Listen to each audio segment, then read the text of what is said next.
Welcome to the TRAX tutorial. Do you remember when you first learned to walk or drive a car? The first time working with TRAX may not always be easy too, but learning the basics will help you getting the most out of it. In this tutorial, we will get you acquainted with the editor so you can have a jump start with TRAX. This is the TRAX editor. In the tutorial, How to Get Started, we learned how to set up our first project and enter the editor. At the top, you see the menu. The menu has different tabs for different functions. There is a TRAX tab, a Room tab, a tab for scenery, and a View tab for settings. When you select an element in the editor, a new tab appears, showing you information and functions for this element. When you click an element with the right mouse button, or perform a long press on a touchscreen, you will get the context menu, also showing you some information and giving you quick access to relevant actions. On the Project tab, you will find functions to save your project, print it, make a snapshot, and exit the editor. The track list is still empty. Let's select a library of track items to work with. You will now see a list of all the available track libraries. The libraries are ordered by brand, scale, and program. Find your brand and track program in the list and click the red cross to make it available.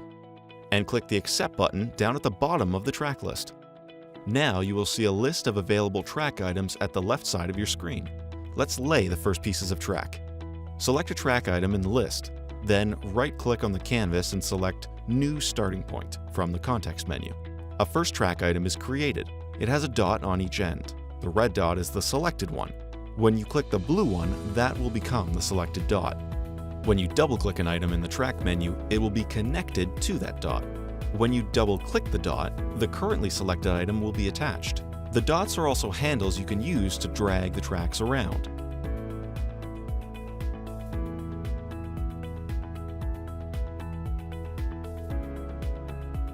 Now let's create another segment that we will join to the first one. To connect both segments, drag one of them to the other and drop it on the dot you want to connect it to.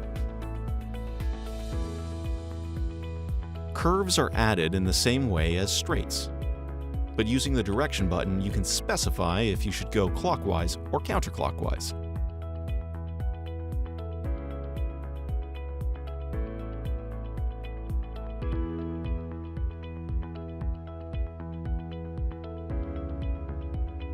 To insert a track piece, click on the Connections button between two pieces. If you want to move it in the other direction, click the arrow a second time, and then double-click the piece to insert. When you add a switch or crossing, you may want to change the connection to the other track. To rotate the connection, we use the Rotation button you'll find in the Switch tab. First, click the position you want to rotate to, then click the button and your switch will rotate. On the Context tab for each track item, you will also find another rotation control. This control is to rotate the track in a given angle. You can rotate by clicking the angle you want, or you can type it. On the Context tab, you will also find the track attributes.